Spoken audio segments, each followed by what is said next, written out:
I would like to show my respect and acknowledge the traditional custodians of the lands on which these interviews take place. I would also like to respectfully acknowledge the Wangal people, who are the traditional custodians of the land on which I live and work. Hi, I'm Prema, the host of this podcast, What Can We Do? I started this podcast in 2019 because I was feeling overwhelmed and anxious about issues affecting communities. There's so much going on in this world, so much to address, so much to fix. Where's the best place to start? Here. In each episode, I speak to someone or an organization that's making impact. You will learn about the issue, why it exists, the challenges, but most importantly, how you can be a part of the solution. My hope is that you can take away 2 to 3 tips each episode that will support you in your helping journey.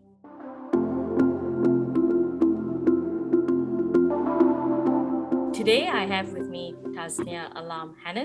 I'm Tasnia, as you said, and I co-founded Arise Foundation to make visible the invisible impact of financial abuse and provide financial freedom for those who are unbankable. And so I have over 9 years of public and private sector experience across various industries, including audit, legal, corporate finance, and public policy development. And my background is in finance and law. And my most recent role was at New South Wales Treasury, which I jumped ship and came on to be the co-founder of Arise Foundation. So it sounds like you kind of have collected quite a lot of experience working. And what prompted you to start Arise? What prompted me to start Arise is actually during my second baby on maternity leave, I had witnessed one of my family members go through financial abuse, and she was reluctant to leave her partner because of her inability to support herself and her children financially. And so she stayed in that abusive relationship. And so I did a further research into financial abuse and just in terms of long-term outcomes for domestic violence survivors. And what I found was staggering. So a study that was commissioned by Commonwealth Bank last year revealed that 79% of Australians can't recall any support being available for financial abuse, and 93% of Australians believe there are significant barriers to seek support. It's actually a very common thing that happens in Australia, with up to 16% of women experiencing financial abuse in their lifetime. And at this stage, economic and financial abuse is not considered a criminal act. That's what prompted me to look into financial abuse and actually see whether there is a market gap. And that's where I saw it, was the lack of services available for financial abuse, and also the lack of services available that focus on post-crisis. For those of us who may not be as familiar, could you break down what financial abuse is and who it predominantly happens to? Financial abuse, until the last decade, has been an invisible form of intimate partner violence. And so what financial abuse is it involves behavior that controls a person's ability to acquire, use, and maintain their economic or financial resources. And thus, the person is threatening their partner on economic security. And so to break it down, it's when a perpetrator will carry out controlling a victim's access to cash and bank accounts, hiding financial information and assets, sabotaging their study and employment opportunities, not contributing to household bills, or forcing a partner to take out debt unwillingly, and manipulating finances to avoid or reduce child support payments. So that's the breakdown of what financial abuse is. And in terms of reported financial abuse that impacts people in Australia, like I said, 16% of women have reported of experiencing financial abuse in their lifetime, which is more than 4 million women impacted by it. So if we include both women, men, and everyone else, the number would be much higher in Australia. And this is only reported. I believe that there are a lot of unreported cases as well, especially from minority groups and people in the CALD background, just because of their lack of awareness of financial abuses, and their lack of education on how they can come out of it. Where does Arise Foundation come in, and how does it help? Arise Foundation is trying to address the gap of being a service provider for financial abuse survivors and also being a service provider for post-crisis management. And so what we do at Arise is we provide no interest microfinance loans. And so that's one part of our solution to financial independence. We believe that women should have the ability, if they cannot access some sort of bank loan or any other types of financial products, they should have the ability to support themselves. And this loan would be a supplement to any government subsidy they may get or not, to help with rent, goods and services, school fees, etc. We also provide a employment ready program, which is a holistic program that covers financial literacy, mental health and well-being, and foundational work skills to get women prepared to be employment ready. And we also provide job placements. At the end of the Employment Ready program, our applicants will be provided a job, and then they would start earning financial income, and then they would also be able to achieve financial autonomy and independence. So a holistic cycle. We've also partnered up with a legal firm and mental health counselling facility. So our applicants would have the option, if they'd like to access pro bono legal services and mental health counselling, just because we believe that having a wraparound service and being a one-stop central hub for these financial survivors would be extremely beneficial, and not from jumping from one place to another. When you started Arise Foundation, because you yourself had just sort of discovered financial abuse and sought to set this organization up. And I'm guessing it's not something that's really talked about, be it in a wider society context or even within minority societies. So how do you actually reach out to people and let them know that this service existed? So we also want to raise awareness and do some advocacy in this space. And so how we are doing this currently is, because we are a startup not-for-profit, is through partnering up with other not-for-profits that provide domestic violence services. What was the response like when you brought your service to these partner organizations? Yeah, so the response has been phenomenal. So a lot of the partners that we have made so far have said that they have many applicants that would fit our criteria. And currently we are piloting our program with 2 applicants. And we will be waiting to see results in March next year. And once we complete this, that's when our gates will open to all the other not-for-profits and partner organizations to refer us the applicants.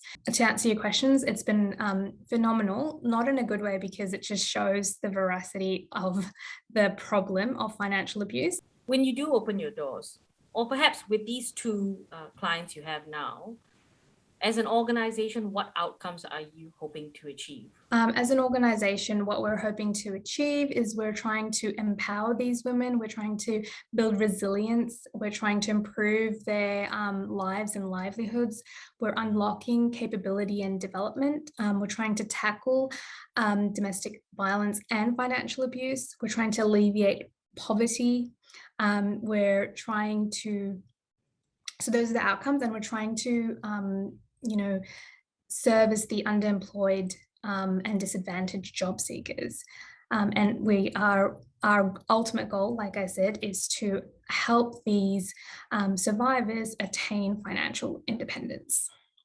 I guess if I asked, we've talked about the organization, but if we go back to the core issue you're trying to address, if I asked broadly, why does this issue exist?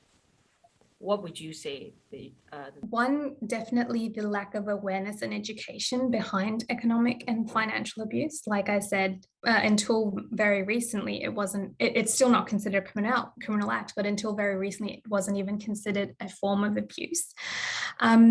So that's one of the reasons. And number two is generally, I guess, as society has evolved, these types of behaviors that I had said that is carried out by a perpetrator was seen as something that doesn't define as some sort of abuse. So I guess what you're trying to say is that firstly, it's not recognized as abuse. And then the underlying issue is that sort of behavior isn't recognized as abuse. And which I guess brings me to my next question. I mean, do you know when financial abuse, in your research, did you kind of pick up when financial abuse started being used more widely and started being recognized? Whether or not in the law sense, but even in first... It's only the last decade. Oh, wow. Yeah. Okay. So that's actually... Yeah. So early 2000s, it wasn't even used as a form of abuse. Does this kind of affect minorities more than I don't want to say minorities, let's just say, does this affect the global majority of minorities more than it does perhaps women from Western cultures? So I think that's a common misconception. I think it does affect both quite significantly. So yes, I do believe it has a significant effect on the global group of minorities, only because lack of education and awareness from their end, and also being like I said, those behaviors seen as normal and not something that's taking away a right. But also, surprisingly, when I did do my research and had talked to other organizations, it is something that's very common within the West and within communities that would be considered living, above average income or pretty well off in Australia. And how I'm saying this is these women they're educated, however, due to the lack of access to bank accounts and their financial assets, they're not allowed to work. And the threat from their end is that if you don't listen to me, I will cut off that finance. And also their kids are going to private schools. So if you don't listen to me, your kids won't be going there. So those are the type of threats I've actually heard within the rich communities. So it's a problem that exists in both, I think. What are some of the challenges you face in doing this type of work?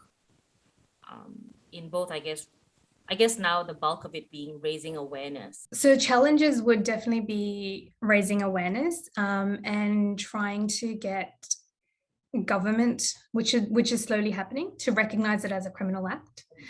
And also having laws that protect women having policies and laws that protect women that are forced into taking debt, because these women are, at the end of the day, sometimes forced to pay out the debt because it's under their name, and that have criminal charges of manipulating finances to avoid, when it comes to separation payments and child support payments. So having that awareness out there and advocacy is really required. And I think some other challenges, I believe, is that a lot of women, not women only, but a lot of survivors don't even realize that they are being financially abused. So I think that's a huge challenge, is educating them so you can't have it in a more of a public forum, but educating them or reaching out to the people that are being impacted and letting them know what their rights are. So I think the lack of awareness on rights that they have if they do leave is a challenge, and why we see so many people endure this process.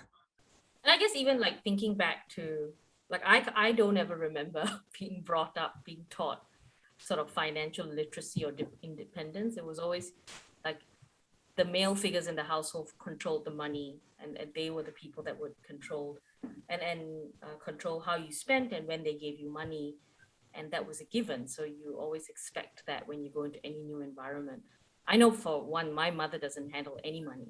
And it's kind of for her taboo because, women don't handle money. I mean, for her age.